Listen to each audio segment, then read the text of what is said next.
देखो, last classes में we have study the influence of cold hot environment during exercise. In today's lecture, we will cover the influence of cold environment and altitude. What are the changes takes place if we are just exposed to the cold environment, and how our body deal with the cold environment during the condition of exercise. So this we will study in today's lecture.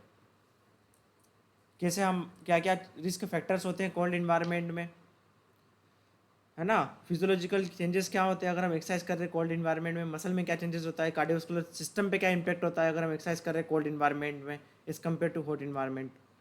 और we just if you proceeded to the altitude, then what will be the changes in the respiratory system, muscles, cardiovascular system, क्या क्या adaptations होते हैं अगर हम पहाड़ पे चले जाए ट्रेनिंग करने. तो आज का ये सेशन में हम कोल्ड इन्वायरमेंट और हॉट इन्वायरमेंट में कोल्ड एंड अल्टीट्यूड के इन्फ्लुएंस का पढ़ेंगे. आप सभी ने प्रीवियस ईयर पेपर देखे ही होंगे, उसमें कई सारे क्वेश्चंस आए हुए थे फ्रॉम दिस चैप्टर अल्टीट्यूड, है ना. तो it is very important to all, सारे टॉपिक्स इंपॉर्टेंट है वैसे तो. So let's proceed. तो ये सभी हमने पढ़ लिया था. It's about hot environment. Now let's talk about environmental influence on human physiology under exercise due to cold environment influence. तो इसमें हम पढ़ेंगे कैसे होमोस्टेसिस मेंटेन करता है. जैसे हम कोल्ड इन्वायरमेंट के एक्सपोजर में आए तो हमारी बॉडी क्या रिस्पॉन्स करेगी, हीट लॉस कैसे होती है, एडेप्टेशंस क्या होते हैं और क्या क्या रिस्क फैक्टर्स होते हैं.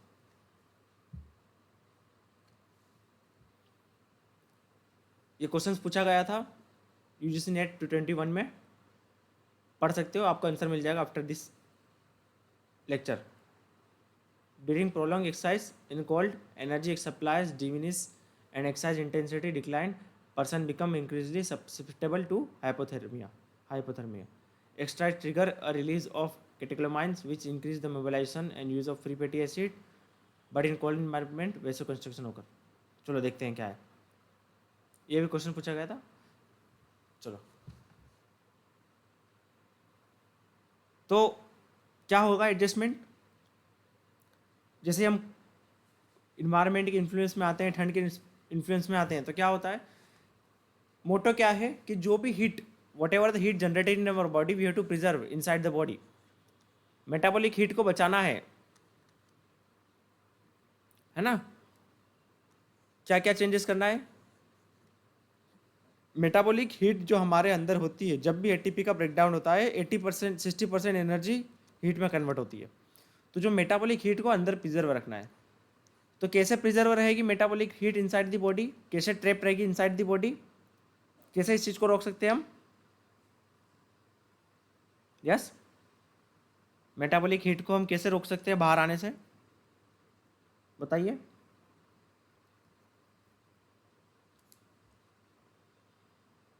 बताओ. Hello mic test.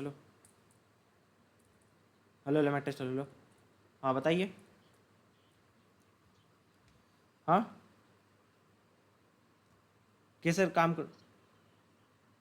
ना I am asking how our body prevent transfer of metabolic heat from body to environment.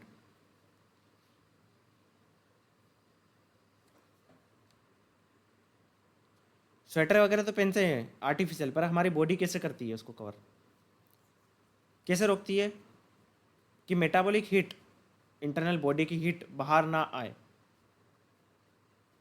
कैसे एडजस्ट करती है. अरे आपके सामने लिखा हुआ है आंसर यार, बताइए.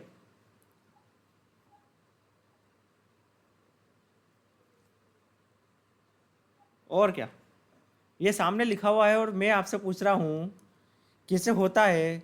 सामने लिखा हुआ है, बताओ ना.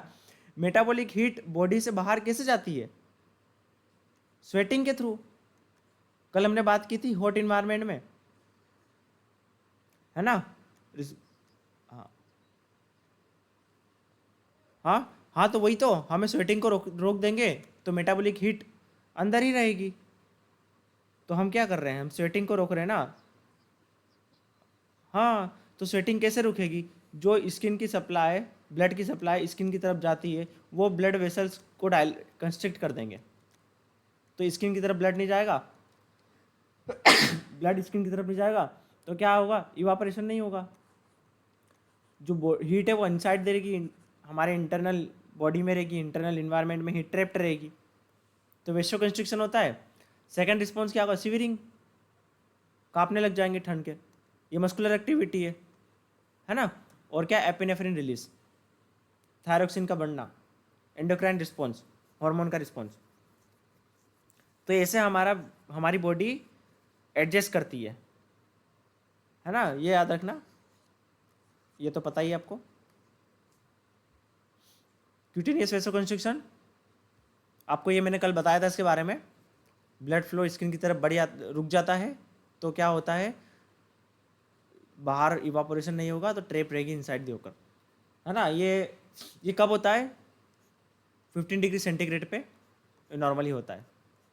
जैसे अगर अपने रेस्ट में बात करें ना, तो हमें स्वेटिंग हमेशा होती है, स्वेटिंग हमारी बॉडी से हमेशा होती रहती है, पर बहुत कम होती है, तो वो पता नहीं चलता। इवापोरेशन हमेशा होता है हमारी बॉडी से, एक्सरसाइज के टाइम पे वो बहुत ज़्यादा बढ़ जाता है ना। तो जब रेस्ट के टाइम पे अभी हम बैठे हैं ना, तो हाँ अभी भी इवापोरेशन हो रहा है कुछ ना कुछ, हमारे रेस्पिरेटरी सिस्टम से इवापोरेशन हो रहा है, वाटर कलर्स उससे हो रहा है, स्किन से हो रहा है, बट वो हमें दिखता नहीं है क्योंकि बहुत मिनिमम होता है, वो तुरंत इवापोरेशन हो जाता है। एक्सरसाइज के टाइम पे इवापोरेशन का रेट बहुत ज़्यादा बढ़ जाता है हीट निकालने के चक्कर में, है ना। तो ये सिस्टम सिंपैथेटिक स्टिमुलेशन है, ये इसके बारे में हमने कल पढ़ा था। इंक्रीजिंग मेटाबॉलिज्म, है ना। सिवरिंग, सिवरिंग अगर बढ़ेगी, muscular activity, rapid contraction relaxation होगा।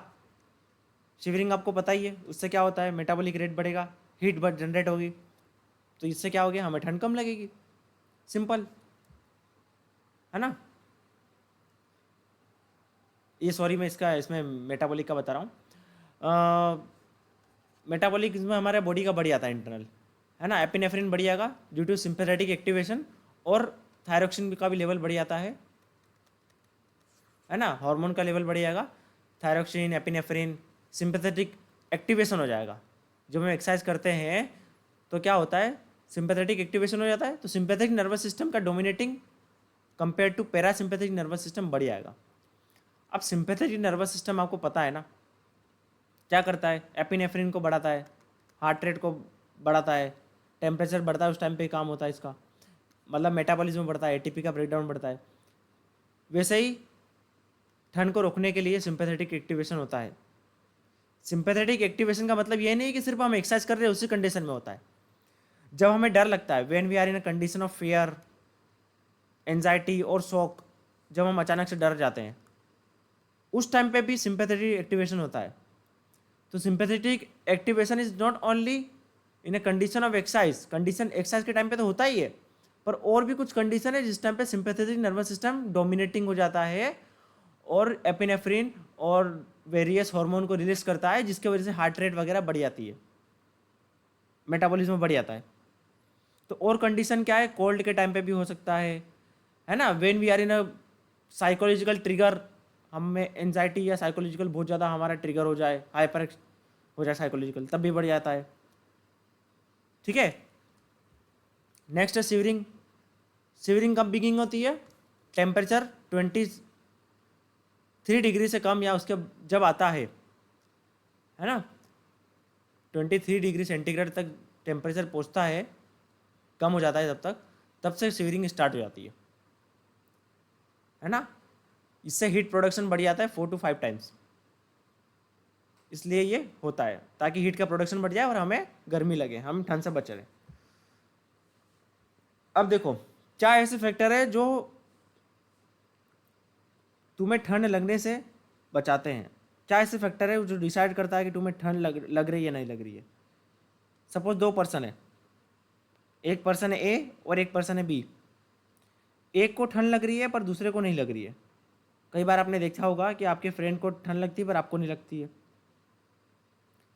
तो क्या क्या फैक्टर हो सकते हैं, आप बता सकते हो कि जिससे डिसाइड करता है whether you are getting exposure to cold, मतलब यू आर गेटिंग कोल्ड और not. Yes,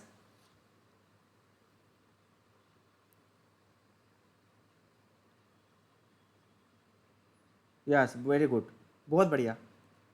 body competition is one of the factor that deciding the, ये देखो इसको क्या लगेगी, ठंड कम लगेगी, किसको, ये वाले पर्सन को, और इसको ठंड ज़्यादा लगेगी। क्यों? क्योंकि इसमें फैट ज़्यादा है ना। तो जिसकी बॉडी में फैट ज़्यादा है, आने वाले जो मंथ है उसके लिए ज़्यादा अच्छे है ना, उनको ठंड कम लगेगी, और जो पतले हैं उनको ठंड ज़्यादा लगती है। जो पतले रहते हैं, दुबले पतले, उनको ठंड ज़्यादा लगती है, क्योंकि फैट काम करता है एज ए इंसुलेशन की तरह। ठीक है, जितना स्किन फोल्ड कैलिपर का मेजरमेंट ज़्यादा होगा, स्किन फोल्ड कैलिपर क्या मेजर करता है, सबक्यूटेनियस फैट। तो सबक्यूटेनियस फैट इंडिकेटर करता है कितना आप फैट क्या बोल सकते हो, कोल्ड को रेसिस्ट कर सकते हो, ठंड को रेसिस्ट कर सकते हो, है ना। तो हीट का ट्रांसफर कम होगा अगर फैट ज़्यादा होगा। तो फैट क्या करता है, हीट को कंजर्व करके रखता है। क्लियर है ना। तो स्किन फोल्ड मेजरमेंट क्या इंडिकेट करता है, tolerance to the cold environment. If you are having a higher score in skin fold calliper, then you are more, you can tolerate more cold. ठीक है, इंसुलेटर की तरह काम करता है फैट। नेक्स्ट है रेट ऑफ हीट लॉस, किस पे डिपेंड करेगा, रेशियो पे, body surface area body mass के रेशियो पे, बॉडी सरफेस एरिया और बॉडी मास के रेशियो पे डिपेंड करेगा। जितना ज़्यादा ओपन होगा, जितना ज़्यादा स्किन का एरिया होगा, जितना ज़्यादा ओपन सरफेस होगा as compare to body mass, उतना फास्ट हीट का लॉस होगा। ठीक है, नेक्स्ट है विंड चिल, ये इन्वायरमेंटल का फैक्टर है। इन विंड चिल देखो, मैं आपको दो कंडीशन बताता हूँ। एक, आप प्लेस हो ए में, सिटी ए में, जैसे आप दिल्ली में हो सपोज, और आप दूसरी जगह पे हो मुंबई में। दोनों जगह का टेम्परेचर है सपोज, अभी के टाइम पे अगर देख ले सपोज 10 डिग्री सेंटीग्रेड है दोनों का जगह पर। क्या है, दिल्ली में क्या है, हवाएं चल रही है, हवा चल रही है, और यहाँ पे हवा कम है। तो कहाँ पे ज़्यादा ठंड लगेगी हमें, ऑब्वियसली कहाँ पर ज़्यादा ठंड लगेगी, हाँ।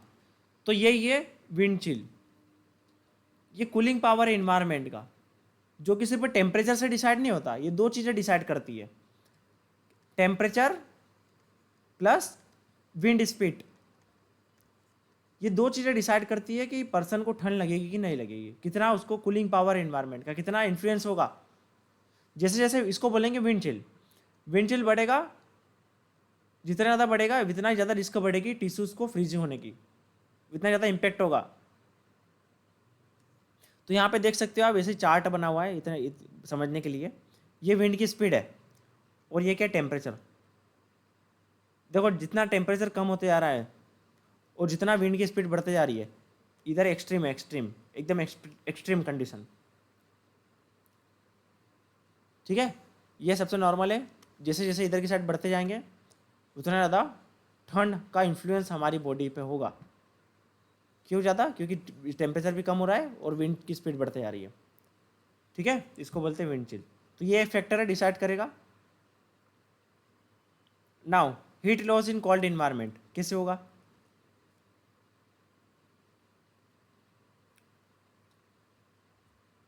मैं ये वाला खोल लेता हूँ PDF।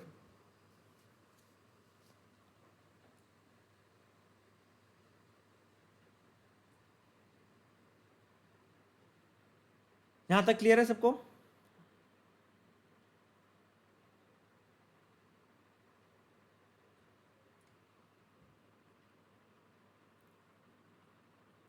Heat loss in cold environment, है ना। कोल्ड इन्वायरमेंट हीट का लॉस कैसे होता है? कोल्ड इन्वायरमेंट में कैसे होगा? Convention allows the greatest heat transfer during immersion in water. अगर हम बॉडी को का पार्ट वाटर में इमर्स कर रहे हैं तो कैसे होता है, कन्वेंशन के थ्रू होता है, ठीक है। और एयर और वाटर में कंपैरिजन करें तो किसमें हीट का लॉस ज़्यादा होगा और जल्दी होगा? Yes, water, yes. If you immerse your leg in a water, then it will have 20 times more loss of heat than compared to air 20 times more. Water में हीट का लॉस हमारी body से, suppose हमारे body का temperature ज़्यादा है, water से 26 time ज़्यादा होता है हीट का loss as compare to air. तो थर्मल कंडक्टिविटी वाटर की ज़्यादा है 20 टाइम्स मोर, ठीक है। अगर हम प्रोलॉन्ग कोल्ड वाटर या कोल्ड एयर में रहते हैं तो हाइपोथर्मिया हो सकता है। अगर इमर्ज इन 15 डिग्री सेंटीग्रेड, अगर हम हमारी बॉडी को 15 डिग्री सेंटीग्रेड में इमर्ज करके रख रहे हैं बहुत टाइम तक, है ना, तो हर पर आवर 2.1 डिग्री सेंटीग्रेड कम होगा temperature, rectal temperature per hour, ठीक है। मूविंग वाटर, सपोज मैंने पूछ लिया क्वेश्चन, मैंने ये पूछा during swimming heat loss occur due to convention, conduction, evaporation, radiation. आपका आंसर क्या आएगा? If I ask a question, क्या होगा?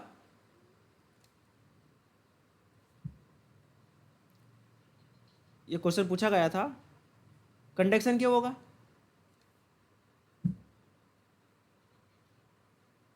कंडक्शन कौन बोला?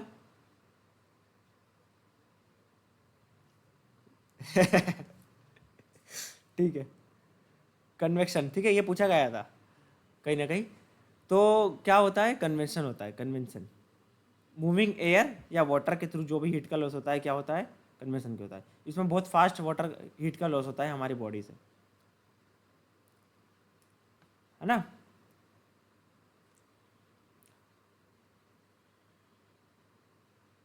Physiological response to exercise in cold. चलो, अब क्या क्या रिस्पॉन्स होता है फिजियोलॉजिकल। अब कोल्ड इन्वायरमेंट में आ गए हम, तो क्या रिस्पॉन्स होगा physiological in a cold environment, right. आप देख सकते हो यहाँ पे मसल्स फंक्शनिंग की अगर बात करें,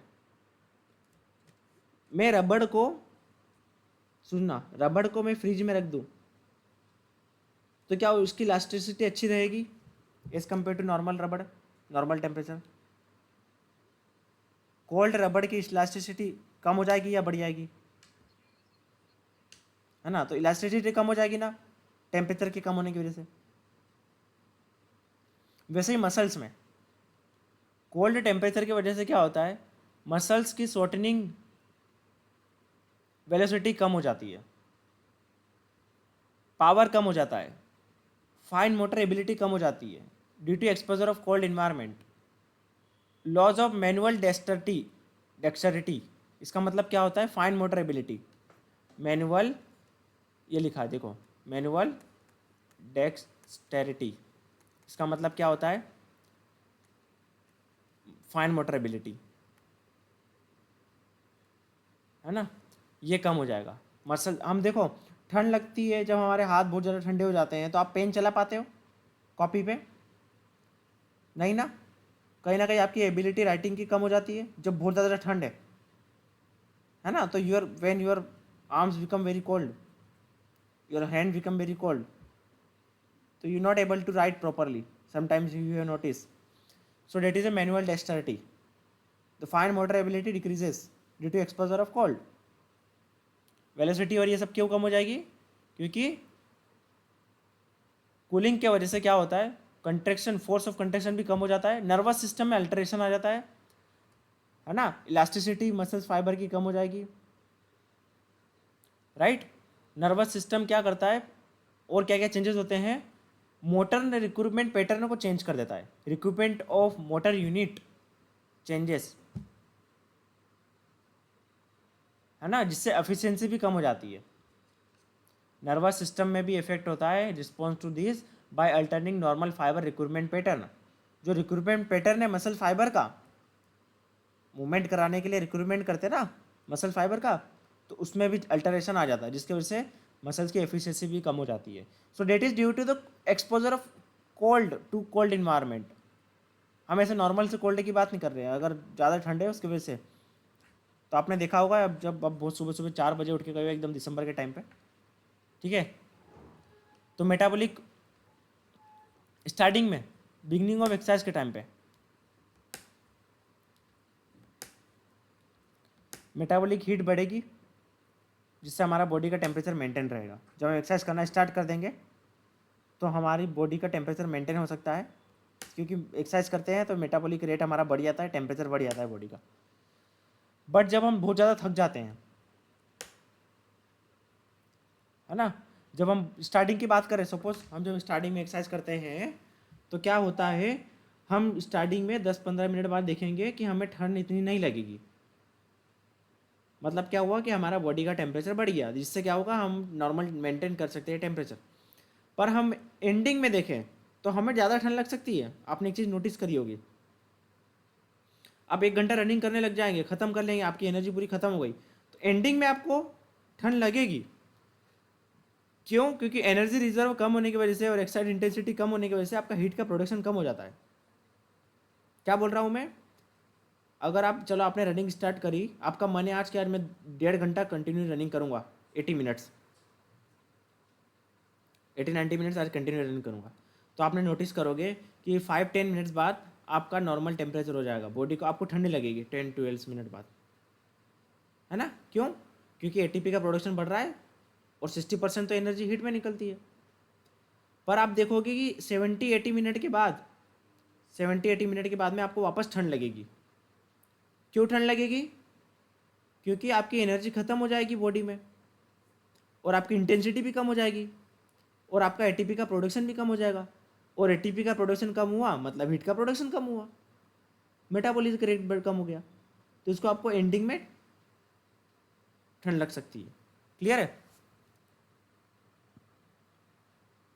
अब क्या होता है, हमने नॉर्मल देखा, एनर्जी सिस्टम में हमने बात करी थी कि फ्री फैटी एसिड का मोबिलाइजेशन होता है। कैसे होता है mobilisation? Hello, am I audible to all? Free fatty acid कहाँ पे आते हैं? एडिपोज टिश्यू से ट्रेवल करके आते हैं at a site of active muscles, जहाँ पे रिक्वायरमेंट है। पर अगर क्या हो, अभी मैं 1 मिनट इसको जूम कर लूँ, हाँ,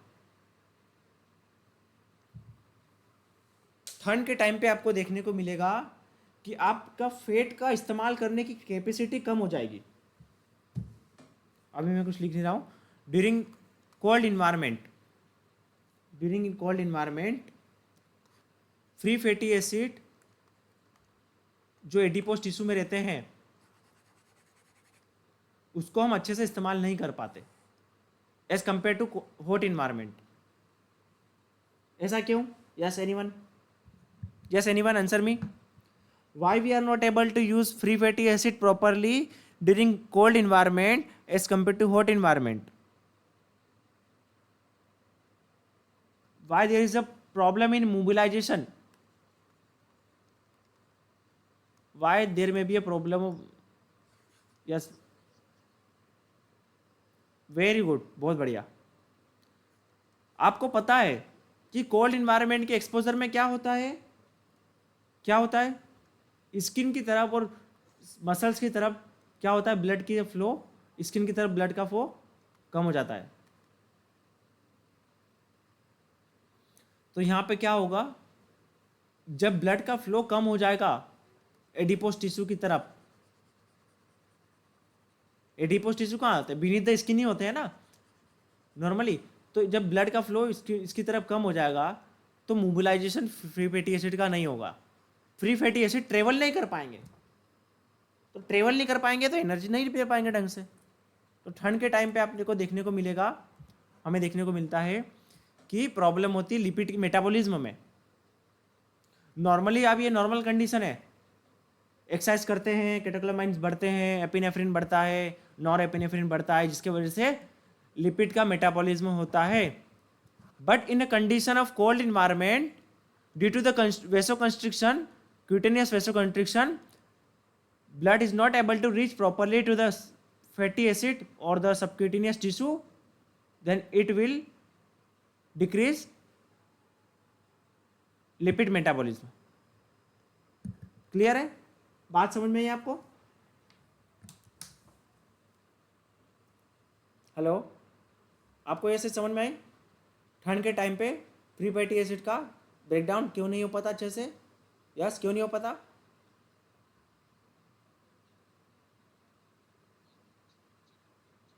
हाँ, वैसो कंस्ट्रक्शन, ब्लड पहुंच नहीं पाएगा, तो ब्लड तो आना चाहिए ना ट्रेवलिंग करने के लिए. ठीक है, ये रीज़न है सिंपल सा. देखो यहाँ पे आप एक स्टेटमेंट पढ़ो. हाँ, इस बात से भी वही इन्फ्लुएंस होगा ना.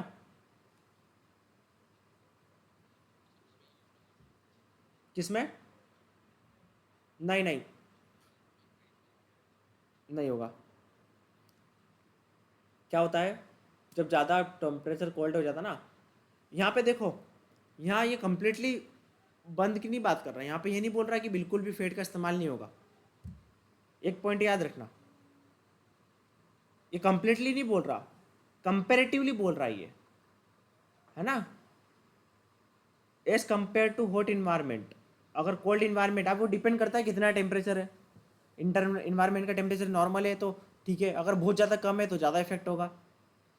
ये ऐसा नहीं है कि बिल्कुल भी हम फ्री फैटी एसिड का इस्तेमाल नहीं कर पाएंगे, पर प्रॉब्लम होता है इस्तेमाल करने में. जितना स्मूथली, जितना नॉर्मली प्रॉपरली नॉर्मल टेम्परेचर में फ्री फैटी एसिड का इस्तेमाल या हॉट इन्वायरमेंट में फ्री फैटी एसिड का इस्तेमाल होता है, उतना ज़्यादा नहीं होता है. ठीक है, इन कोल्ड इन्वायरमेंट, है ना. इसका मतलब ये नहीं कि कंप्लीटली ब्रेक हो जाएगा, मतलब बिल्कुल नहीं मिलेगा. आपने देखा ठंड के टाइम में मोटे भी जाते हैं हम है ना. ऐसा नहीं है कि पूरा का पूरा बंद हो जाएगा. तो ये देखो, ये क्वेश्चन की हेडिंग पढ़ो, नीचे रीजन पढ़ो. रीजन,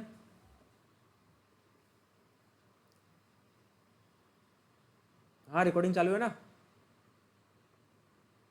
नींद आ रही है क्या नीरज?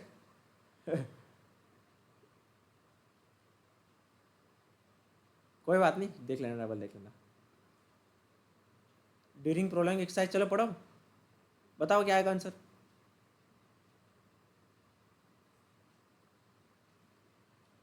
रीजन सही है क्या? स्टेटमेंट दोनों सही है क्या? अभी तो नीचे वाला बताओ, सही है ना? बी वाला स्टेटमेंट भी, आर भी सही है. मैं ये नहीं बोल रहा कि ए का एक्सप्लेनेशन दे रहा, मैं बस बोल रहा कि दोनों स्टेटमेंट सही है या गलत है. बोथ स्टेटमेंट करेक्ट और इनकरेक्ट, है ना, ड्यूरिंग प्रोलॉन्ग एक्सरसाइज. ठीक है, ये जिस यूनिट में आया था. तो ये तो सही है, नीचे वाला स्टेटमेंट, है ना, ऊपर वाला भी सही है, बट रीज़न नहीं दे पा रहा है इसका.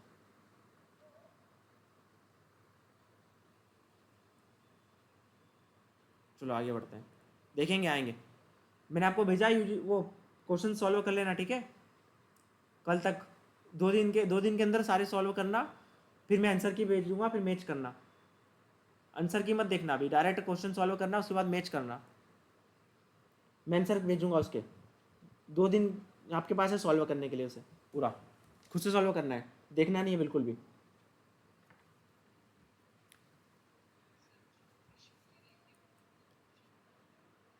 क्या? चलो देखते हैं, लास्ट में डिस्कस करेंगे इसके ऊपर, है ना. अभी तो ये करते हैं. अभी health risk during exercise in cold. क्या क्या हेल्थ रिस्क है? Hyperthermia, hypothermia. हाइपोथर्मिया कब स्टार्ट होता है? अगर 24 डिग्री सेंटीग्रेड तक आता है टेम्परेचर, तो ये प्रॉब्लमेटिक हो सकता है, इंसान निपट सकता है अगर 24 से नीचे चले गया टेम्परेचर. इंटरनल बॉडी का, इंटरनल बॉडी का, मैं एक्सटर्नल बॉडी का बात नहीं कर रहा हूँ, एक्सटर्नल टेम्परेचर की बात नहीं कर रहा हूँ. एक्सटर्नल टेम्परेचर तो 10 डिग्री में भी आराम से रहते हैं, माइनस में भी आराम से रह लेते हैं. ये इंटरनल टेम्परेचर की बात कर रहा हूँ. रेक्टल टेम्परेचर, इंटरनल बॉडी का टेम्परेचर अगर 24 से भी नीचे जाता है, तो इंसान, मतलब पर्सन के लिए बहुत ज़्यादा प्रॉब्लमेटिक हो सकती है, फेटल हो सकता है. ठीक है, 1 डिग्री 2 डिग्री सेंटीग्रेड में भी बहुत चेंजेस आ जाता है बॉडी में। 40 से ऊपर ज़्यादा बियर नहीं कर सकता इंसान, ठीक है। 23 से नीचे नहीं कर सकता, इंटरनल टेम्परेचर की बात कर रहा हूँ। बाकी 2-3 डिग्री में भी बहुत ज़्यादा चेंजेस आ जाता है, बहुत ज़्यादा। मैं ये एक्सट्रीम, हाँ बॉडी टेम्परेचर, हाँ core temperature, rectal temperature, yes yes core temperature, rectal temperature, core. तो ये कोर टेम्परेचर अगर इतना पहुंच गया तो समझ लो बहुत ज़्यादा डेंजरस है। इवन 20 मतलब 2-3 डिग्री से भी बहुत ज़्यादा चेंजेस आ सकते हैं, फीवर आ सकता है, बहुत ज़्यादा एक्सट्रीम कंडीशन आ सकती है। पर मैं ये क्या बोल रहा हूँ, डेडलाइन है, ये डेडलाइन है एकदम, इसके नीचे तो बिल्कुल नहीं हो सकता, ठीक है। तो हाइपोथर्मिया मतलब डिक्रीजिंग टेम्परेचर। अब बताइए आपको क्यों होगा हाइपोथर्मिया, है ना। अब देखो एक्सरसाइज, जब आप बताओ, मुझे ये बताओ कि हमें एक्सरसाइज के टाइम पे माउथ से ब्रीथ लेना चाहिए कि नोज से ब्रीथ लेना चाहिए, बताइए। माउथ से क्यों नहीं लेना चाहिए, बताइए।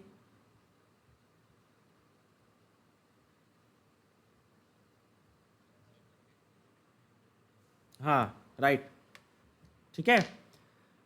स्पेशली अगर हम बात करें कोल्ड इन्वायरमेंट की या एक्सट्रीम कंडीशन की, ज़्यादा बहुत ज़्यादा टेम्परेचर ज़्यादा हो या बहुत ज़्यादा कम हो, स्पेशली बहुत ज़्यादा टेम्परेचर कम हो, बहुत ज़्यादा कोल्ड इन्वायरमेंट हो, ठंड में मुंह बंद करके सांस लेनी चाहिए, नोज से सांस लेनी चाहिए।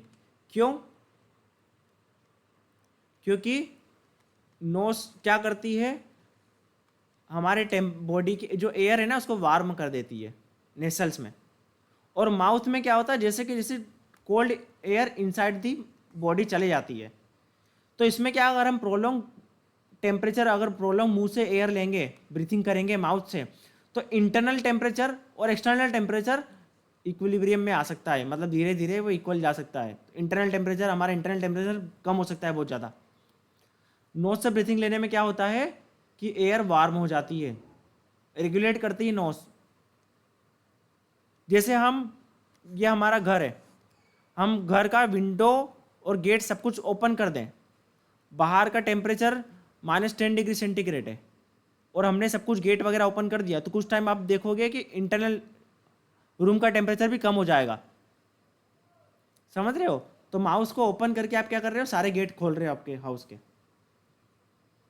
है ना।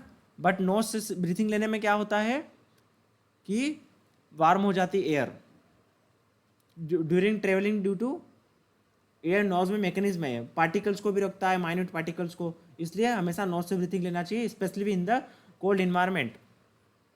और एडवर्स इफेक्ट कार्डियोवास्कुलर सिस्टम पे देखें तो बहुत ज़्यादा एक्सपोजर, अगर ये नोज से ब्रीथिंग ले रहे देखो तो ये क्या हो रहा है, टेम्परेचर में चेंजेस आ रहा माउथ से ब्रीथिंग लेने पे, है ना। अब अगर हम बहुत ज़्यादा टेम्परेचर के एक्सपोजर में आते हैं, माउथ से ब्रीथिंग लेते हैं, या फिर बहुत ज़्यादा कोल्ड एक्सपोजर के टेम्परेचर में आते हैं for prolong period of time, तो इट में result in cardiac arrest, it में अफेक्ट साइनोएट्रियल नोड, ऐसे नोड को इफेक्ट कर सकता है जिसकी वजह से हार्ट रेट, कार्डियक अरेस्ट आ सकता है, हार्ट रेट कम हो सकती है, ठीक है। हाइपोथर्मिया की वजह से हमारी हार्ट बीट बंद हो सकती है, क्लियर है। क्या लिखा हुआ है यहाँ पे, mouth breathing which often occur during exercise में result in cold irritation to mouth, pharynx, trachea, even bronchi when the air temperature is below -12 degree centigrade. Excessive cold exposure also affect respiratory function, decreasing respiratory rate and volume. Next है frostbite. क्या होता है, मैंने आपको बताया था cutaneous vasoconstriction हो जाता है, होता है कि नहीं होता है कोल्ड इन्वायरमेंट में। तो जब हम बहुत ज़्यादा कोल्ड इन्वायरमेंट के एक्सपोजर में आते हैं तो प्रोलॉन्ग पीरियड के लिए, जब कोल्ड इन्वायरमेंट के एक्सपोजर में आते हैं तो स्किन की तरफ ब्लड जाना बंद हो जाता है, टिश्यूज की तरफ ब्लड जाना बंद हो जाता है। तो क्या हो सकते हैं, टिश्यूज में ऑक्सीजन हाइपोक्सिया हो सकता है, hypoxia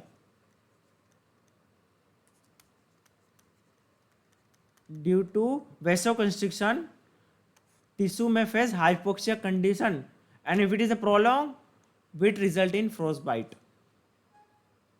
tissues will be die, due to lack of oxygen and nutrition due to hypoxia, है ना। ये क्यों होता है? क्योंकि क्यूटेनियस वेसोकंस्ट्रिक्शन के कारण ब्लड फ्लो नहीं जा पा रहा है स्किन की तरफ, ठीक है। तो टिश्यूज क्या हो सकती है? डेड हो सकती है, उसकी वजह से क्या हो जाएगी? ये ब्लैक ब्लैक हो सकती है, इसको बोलेंगे फ्रोज बाइट। क्लियर है?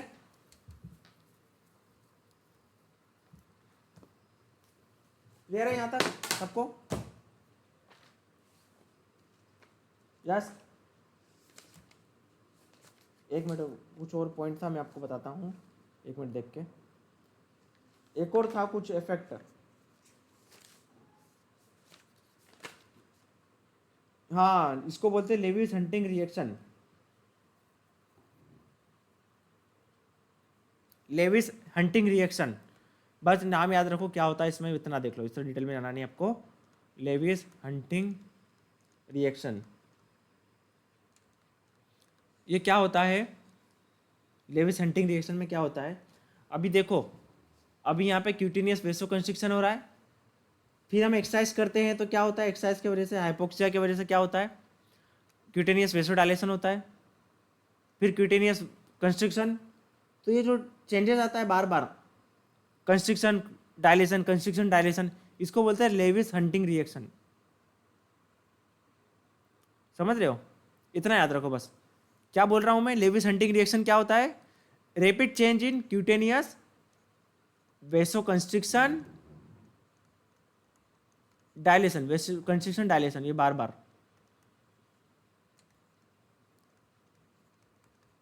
बस इतना याद रखना, उससे ज़्यादा याद रखने की जरूरत नहीं आपको, इससे ज़्यादा कुछ काम नहीं उसका, बाय चांस कभी आ गया।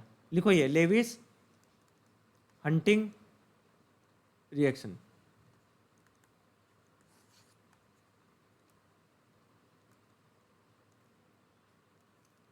क्लियर है?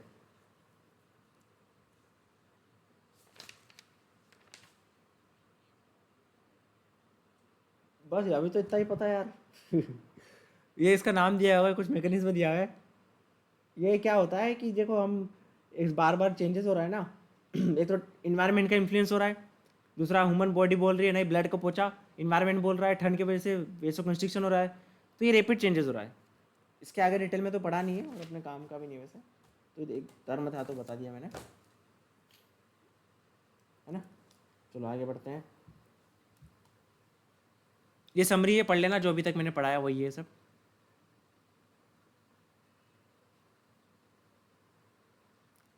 नाउ ये हो गया हमारा कोल्ड इन्वायरमेंट का, ठीक है। यहाँ तक क्लियर है सबको?